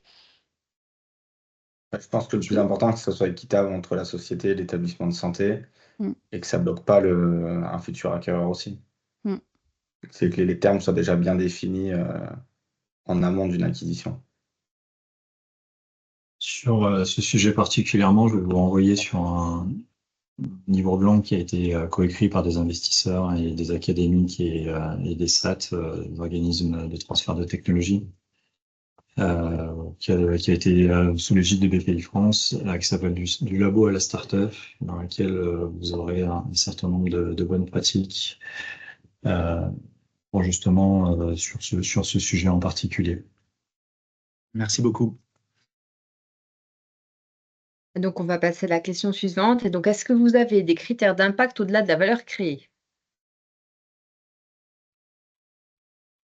Donc, vous avez des échéances de sortie fermes. On suit les critères d'impact ESG sur toutes nos sociétés. On a des rapports en ce sens. Donc, c'est sûr que c'est des critères qu'on suit.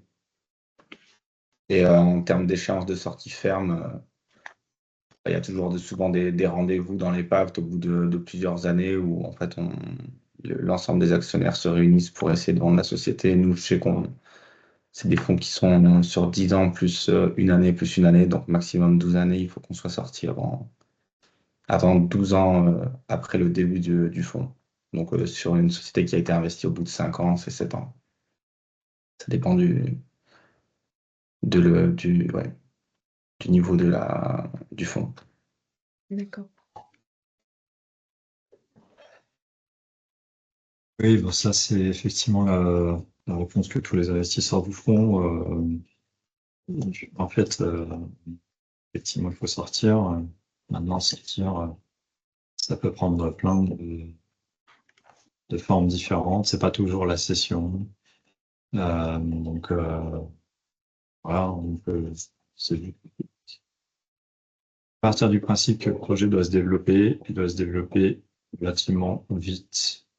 Un chronomètre qui tourne quand vous faites rentrer un investisseur, qui fait qu'en fait, vous êtes plus dans un mode où vous pouvez prendre votre temps, non, parce que vous devez créer beaucoup de valeur le plus rapidement possible. Après, quand vous créez de la valeur et que le projet se développe, des solutions de financement, il y en a, il y a plein de possibilités qui peuvent s'ouvrir. Donc, faut pas tellement réfléchir au but ultime. Il faut rester concentré sur votre développement et la création de valeur que vous allez apporter le plus rapidement possible.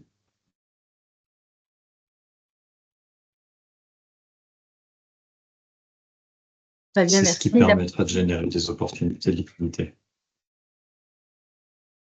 Merci Guillaume. Est-ce que vous souhaitiez ajouter quelque chose? Non, peut-être juste parce que si on parle d'impact, effectivement, on a parlé des critères ESG. C'est vrai qu'aujourd'hui, c'est important en tous les cas, même dans les premières phases de financement, premier tour de table. Nous, alors on va pas attendre à ce qu'il y ait déjà toute une politique RSE, ESG, etc. qui soit, mais malgré tout une sensibilité et puis déjà prise de conscience effectivement de tous ces enjeux-là, parce qu'on sait justement que dans les tours de table suivants et notamment des fonds VC, que ça va être regardé et de plus en plus regardé et étudié, analysé. Donc, on essaie de sensibiliser les startups si elles ne le sont pas. Très souvent, elles le sont maintenant parce qu'effectivement, dans nos métiers et puis dans les sources de financement non dilutif, ne serait-ce que le concours iLab, où la plupart des startups passent par ce concours, il y a même déjà là tout un chapitre, on va dire, à écrire sur cette approche impact environnemental, RSE, en termes de gouvernance, etc. Donc, ça les sensibilise et parfois, ça les amène à être aussi conseillés justement par des sociétés ou des experts spécialisés dans ces thématiques-là. Donc, voilà, c'est juste pour faire le petit point sur ces notions-là qui sont importantes. Effectivement, on a parlé beaucoup de la technique, du réglementaire, du marché, etc. Mais ces critères RSE sont importants. Merci à vous trois. On commence à atteindre les questions techniques cette fois-ci liées en corrélation donc, avec les levées de fonds. Est-ce qu'une certification 13 485 est un jalon attendu par les véhicules d'investissement? Et C'est c'est obligatoire, on va dire. C'est général. pas quelque chose qui fera qu'on prendra une décision d'investissement, effectivement. Ça fait partie juste des choses à faire, quoi. Ouais. Alors, sur le pré-seed et le seed, peut-il avoir lieu avant le démarrage des études précliniques ou à minima cliniques? C'est souvent le cas, hein. Oui. Oui, alors si on prend, effectivement, ça dépend encore une fois des projets, notamment si on met les medtech ou les biotech de côté. Mais pour ce qui nous concerne, effectivement, on est très souvent qualifié, on intervient. Quand on parle justement de levée de fonds, on demande toujours l'usage de ces fonds, hein, quels sont les objectifs, effectivement, les jalons à atteindre et la répartition entre vos frais de R&D, vos frais réglementaires, etc. On a à peu près une répartition avec un pourcentage. Et souvent, nous, notre mission, ça va être d'accompagner et de financer la start-up justement pour atteindre ces jalons de phase clinique. Donc, si c'est une biotech, ça va permettre souvent d'arriver en préclinique réglementaire. Et dans le cadre de MedTech, on va plutôt être sur l'atteinte. Ça permet souvent d'atteindre, encore une fois, hein, faut être vigilant sur le type de dossier, mais ça peut permettre d'atteindre le marquage CE. Et donc, ça veut dire d'avoir réalisé la validation clinique.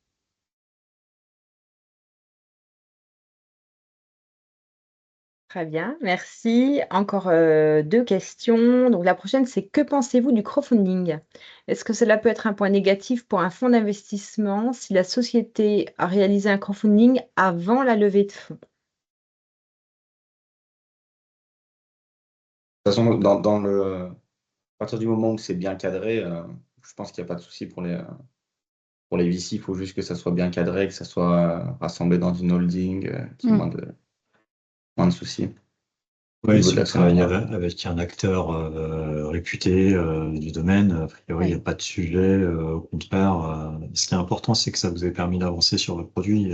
C'est surtout ça. Enfin, c'est que vous avancez dans votre roadmap et que vous avancez bien. Après, très sincèrement, on en voit très peu seul au début des plateformes de crowdfunding. C'est pareil, ils tendent pas forcément à tout financer. Et ce sens-là, où on peut se dire qu'il y a peut-être un petit warning, c'est de se dire si c'est le seul acteur qui a accepté de regarder le sujet et de vous accompagner, il y a peut-être un sujet autre qui peut envoyer un message pas forcément super. Voilà. Crowdfunding, pourquoi pas, oui, très bien, mais essayez toujours de compléter avec des gens pertinents dans votre secteur d'activité.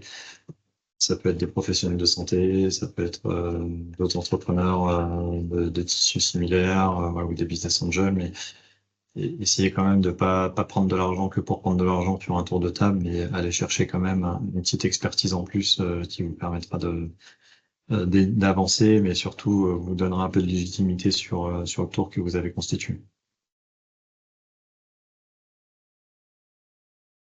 Alors, la première question concerne le village Baïséa. À quel stade est-ce que l'on intervient au village Baïséa? Alors, normalement, on intervient donc en phase d'accélération une fois que donc, les phases de projet, d'incubation sont passées. Il faut bien entendu que l'entreprise soit immatriculée. Ça, c'est la première chose. Et deuxièmement, pour qu'elle intègre un village, il faut qu'elle soit immatriculée géographiquement au village à laquelle elle est rattachée. Maintenant, sur le medtech, voilà, j'ai plutôt des positionnements différents suivant le type de produit qui va être développé. Si on est sur un type de produit voilà, d'accompagnement du médical avec du numérique, des applicatifs, là, il est clair qu'on va attendre les tout premiers signaux de marché et les premiers clients pour rentrer la startup. Maintenant, quand on va être sur quelque chose voilà, de plus avec de la recherche, de la deep tech, où les clients, c'est pas encore pour tout de suite, on va déjà se référer à tous les éléments techniques qui ont pu être mis en place, les accompagnements techniques. S'il y a eu peut-être un pre-seed ou un seed et voir comment ça s'est réalisé et voir s'il y a des signaux faibles du marché. Et c'est ça qui va donc qualifier si vous êtes prêt ou non à rentrer donc au village Baïséa. Voici les éléments. J'espère que ça répond à votre question. Et donc, une autre question qui vient d'arriver à l'instant. Quelle différence faites-vous entre une certification médicale hardware et software en tant qu'investisseur? Type algorithme de traitement d'imagerie, par exemple. Est-ce que le software est pour vous moins intéressant ou est-ce qu'il n'y a aucune différence? Plusieurs questions dans cette question.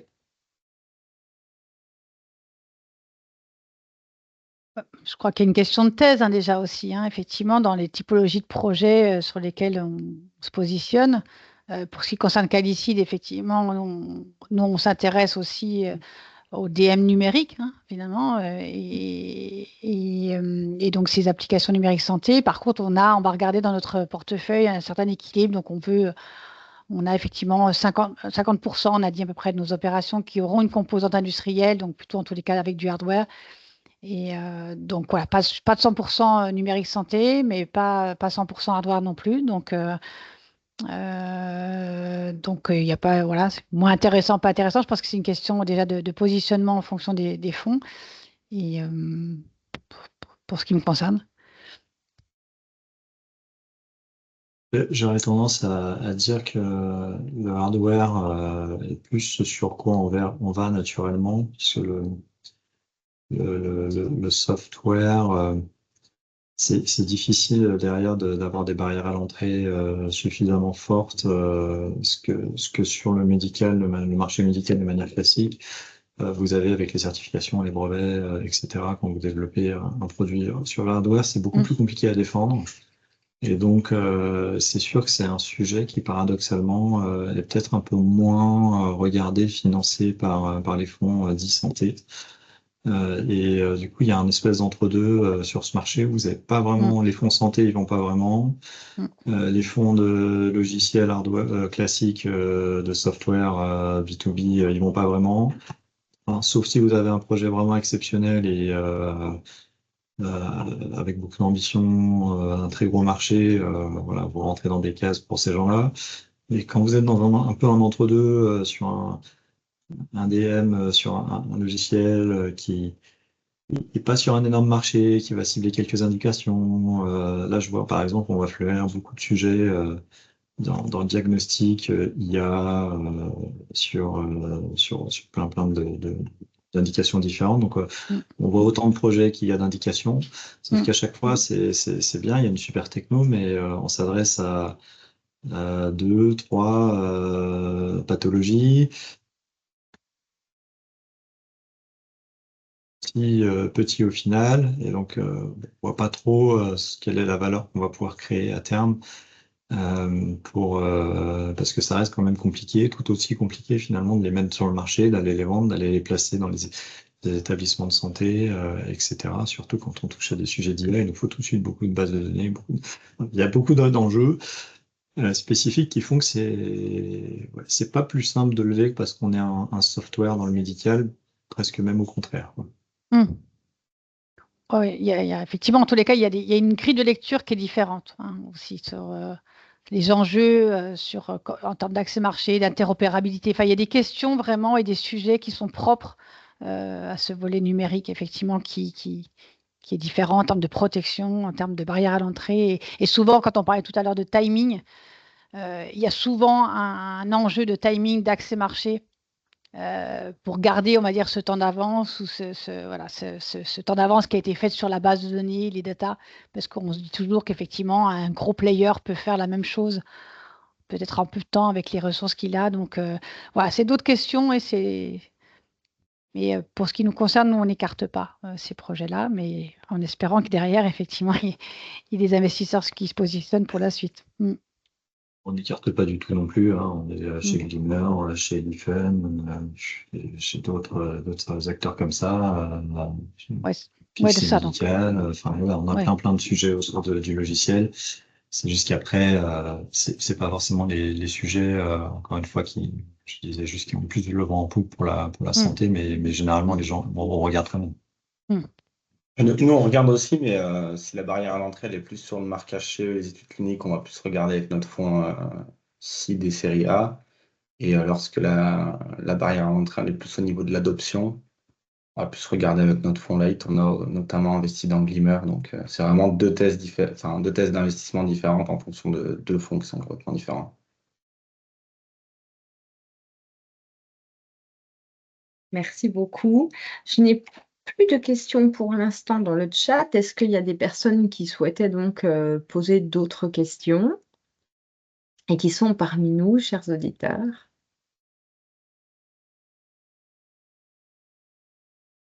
Non. Eh bien, écoutez, il est peut-être temps de conclure. Donc, Thomas, tout d'abord, merci. Merci à nos intervenants. Merci Élodie Panier de Calicide. Merci Alexandre Cordier de Supernova Invest et merci Guillaume Blanchet de UI Invest. Et merci aux co-organisateurs Christophe Moreau de Systéo Médical qui nous avons co-organisé ensemble et fait cette proposition avec le village Baïséa Franche-Comté pour vous proposer donc ce webinaire ce matin avec ces échanges. Ah, je vois quelqu'un qui me dit, est-ce qu'il serait possible d'avoir le PowerPoint? Oui, bien entendu. Nous vous le transmettrons. Vous aurez également la vidéo qui sera dans quelques jours disponible sur les réseaux, sur YouTube, donc du village Baïséa. Et donc pour conclure, Tout d'abord, voilà, on a remercié tout le monde. On sent bien que ce qui est important pour vous tous, c'est qu'il y ait une équipe qui soit complémentaire, une équipe qui démontre qu'elle exécute, qu'elle a des capacités justement dans l'exécution. Il y a aussi une histoire de confiance. On en a beaucoup parlé de la confiance. On a parlé de la confiance, bien sûr, au projet, de la confiance aux équipes. Et on a parlé aussi de la confiance mutuelle avec les investisseurs. Et après, donc, on a continué à aller sur les éléments techniques, comment on pose les jalons techniques, comment on met en corrélation les jalons des levées de fonds.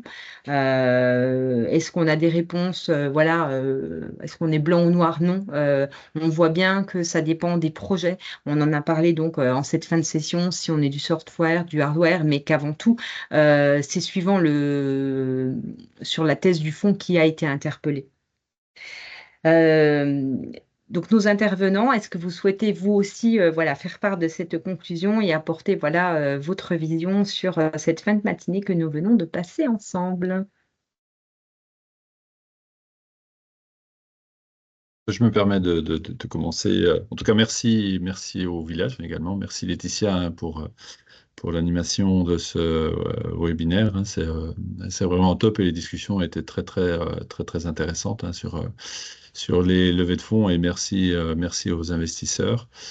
Comme tu l'as dit, effectivement, hein, ça permet de voir un petit peu le contexte de levée de fonds, d'investissement et qui effectivement n'est jamais blanc ou noir et il n'y a pas de solution miracle. Hein. C'est beaucoup d'échanges, de discussions, de beaucoup d'éléments de préparation. Et en tout cas, c'était en tout cas un plaisir de participer à ce webinaire et d'échanger sur sur ce sujet, qui est un sujet crucial pour les startups.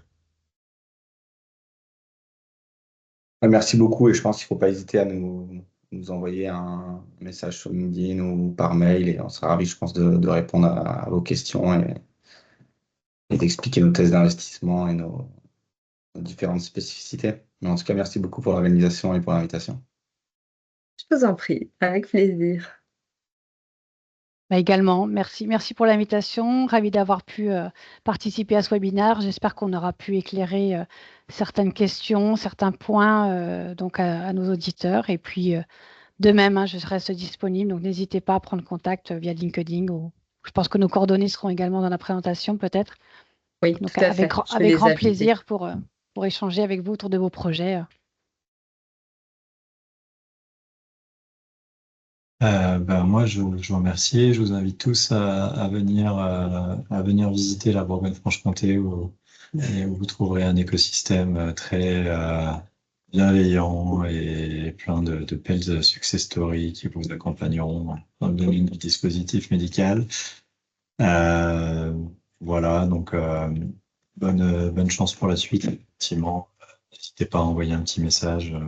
On essaie quand même d'être disponible au maximum pour répondre aux questions pour les entrepreneurs. On sait que c'est dur. On connaît vos chemins, les chemins par lesquels vous passez. On est là, on a souvent, nous, la parole pour nous mettre en avant, dire ce qu'il faut faire, ce qu'il faut pas faire.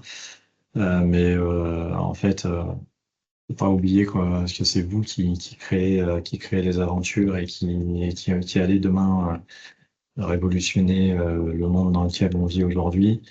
Et donc, pour ça, je vous dis merci. Et voilà, on est à votre disposition pour toute aide et conseils qu'on peut vous apporter sur votre chemin, même si ça se traduit pas par un financement. Bonne chance à tous. Ouais, bonne chance. Merci pour vos conclusions. Et bien voilà, la session est terminée. C'était riche en échanges. Je vous remercie toutes et tous. Voilà, nous reviendrons vers vous pour d'autres webinaires médicaux sur le courant de l'année 2024. Je vous souhaite un excellent appétit et une très belle fin de journée. Merci également. Merci à tous. Merci. Au revoir. Merci à tous. Bonne journée. Au Au revoir. revoir.